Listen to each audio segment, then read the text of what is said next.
So how's that soup, Tom? It's good. Too hot still, but it's good. It's straight through.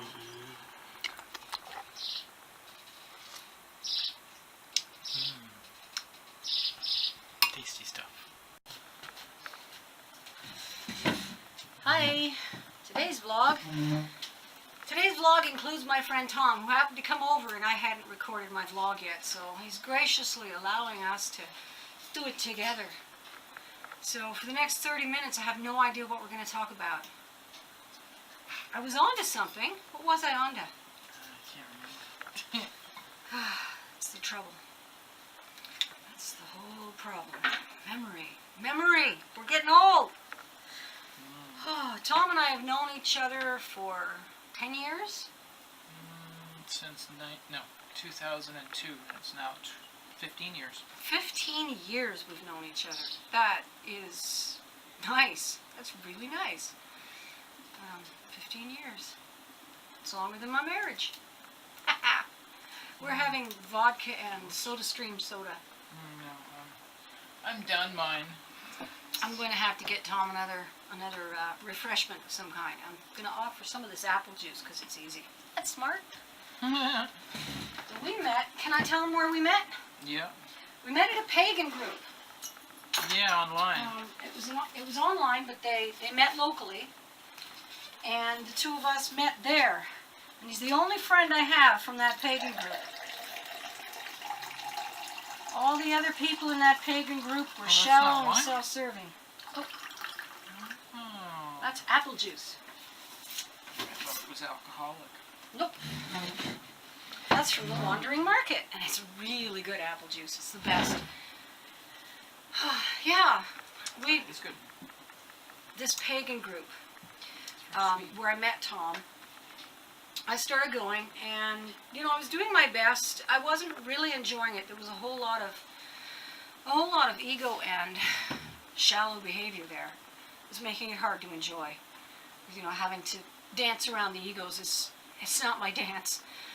And of all the people who've ever accused me of being egotistical, it's usually the egotists, which is an interesting thing.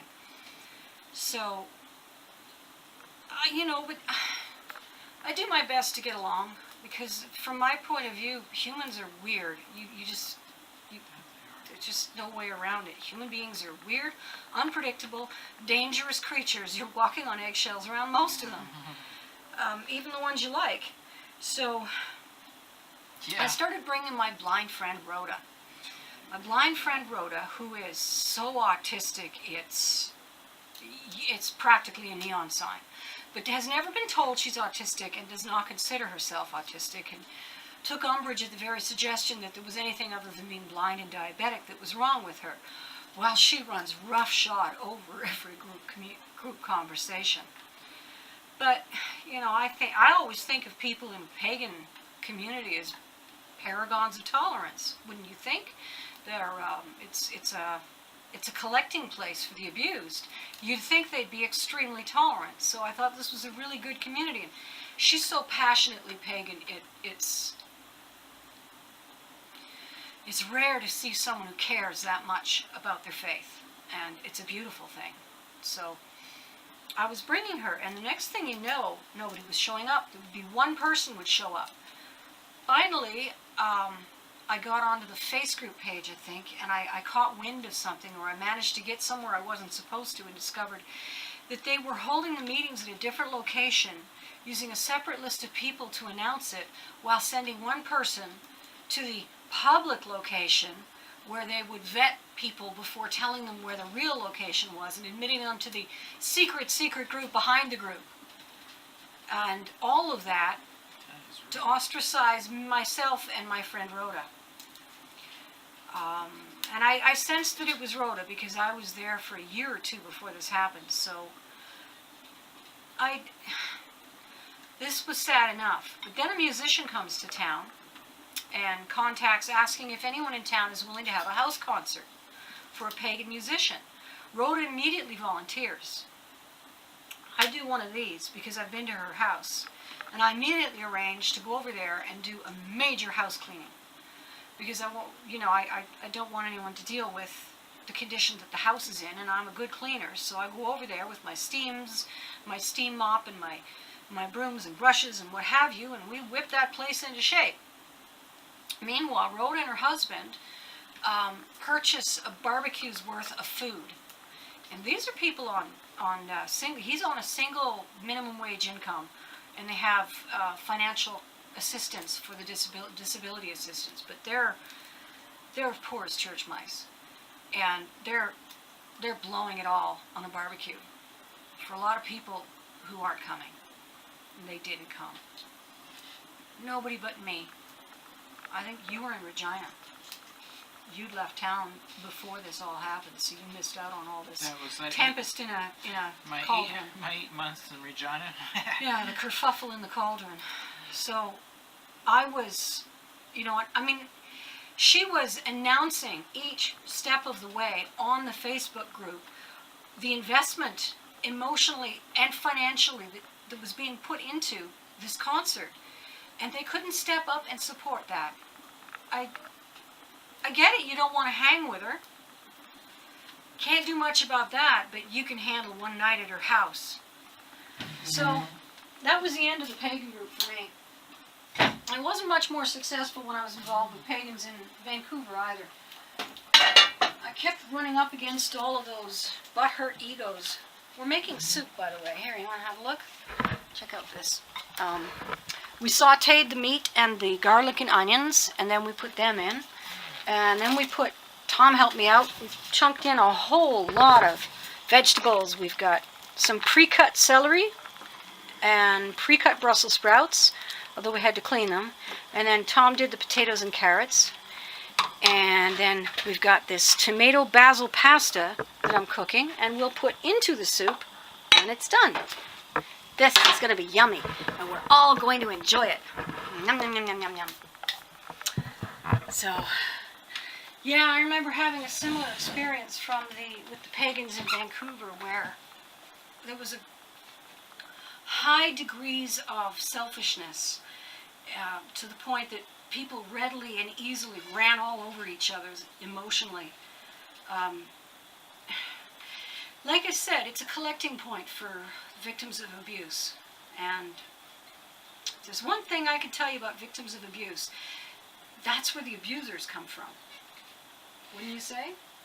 So if you're dealing with abuse victims, you're dealing with abusers to one degree or another.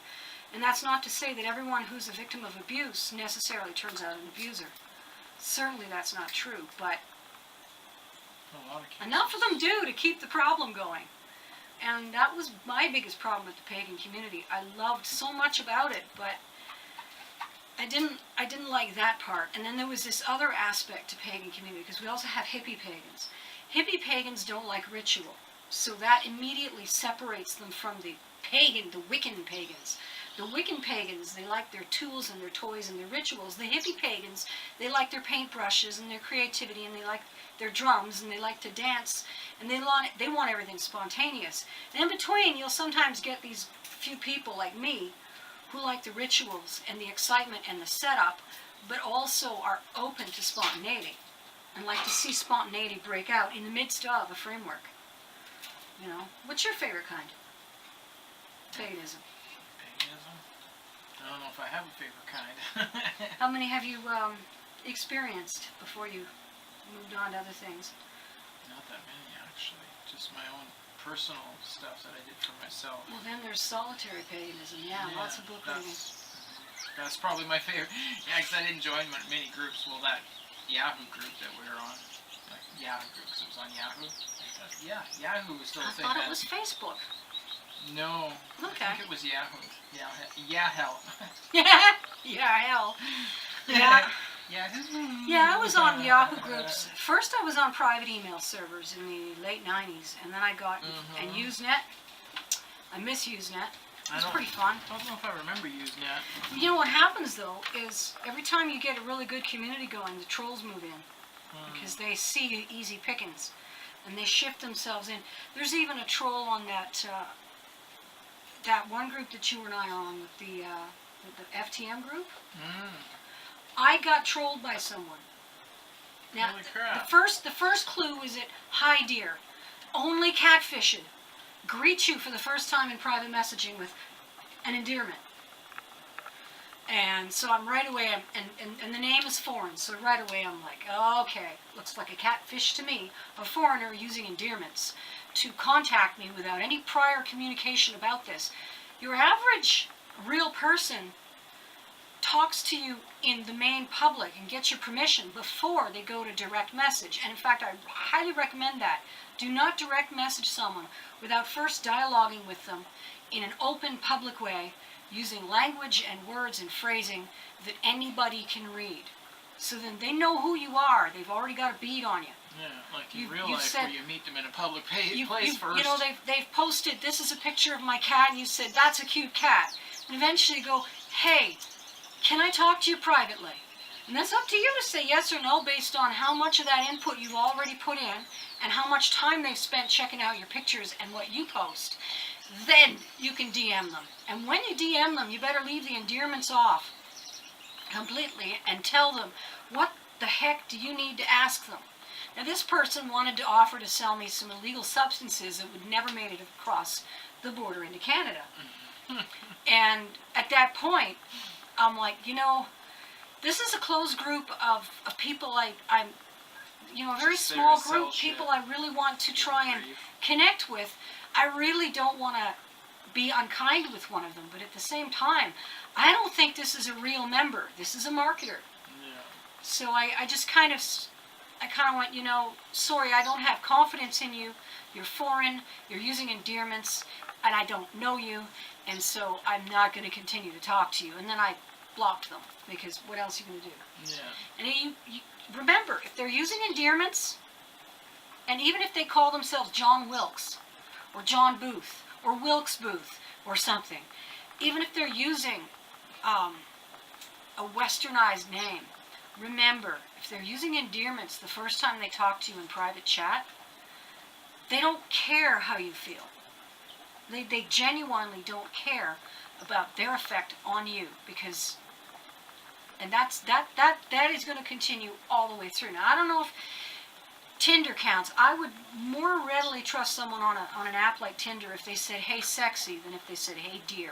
I'm not dear to you. Where are you calling me dear? And then well, some people are like that. They call everybody sweetie. Yeah, when they're being paid to serve, like waitresses.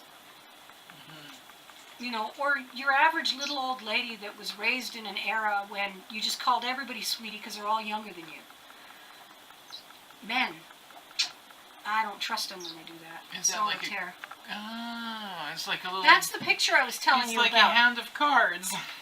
That's the picture I was telling you about. Oh wow, yeah. It's a woman leaning over and her décolletage is exposed, but not much more than a Victorian lady's bosom would be. Yeah. It's really not exposing anything unusual or out of the nothing. It's just that it's a very attractive picture. And some moron in the thread just had to comment on it. He thought he was being funny because he said, good to see you're keeping abreast of the job.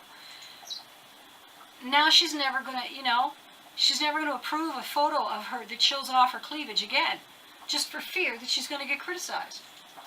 You don't do that. If you like the view, shut up and enjoy it. Say something nice that makes the person feel warm and fuzzy and comfortable around you. And then they'll do it again. You know? Of course, it's possible that this woman is looking to attract a man and thinks that this is the way to do it. Down on all fours with your cleavage showing. And, I don't know. Maybe she knows how to handle that kind of guy. I never figured it out. Oh, that soup is just a boiling away.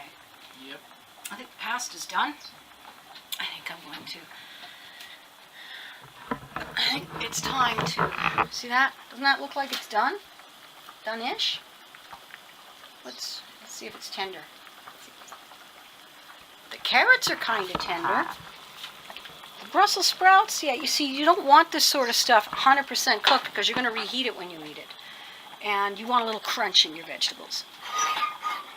So now we're going to take this extremely heavy pasta pot. Try not to knock it on anybody. comes on by.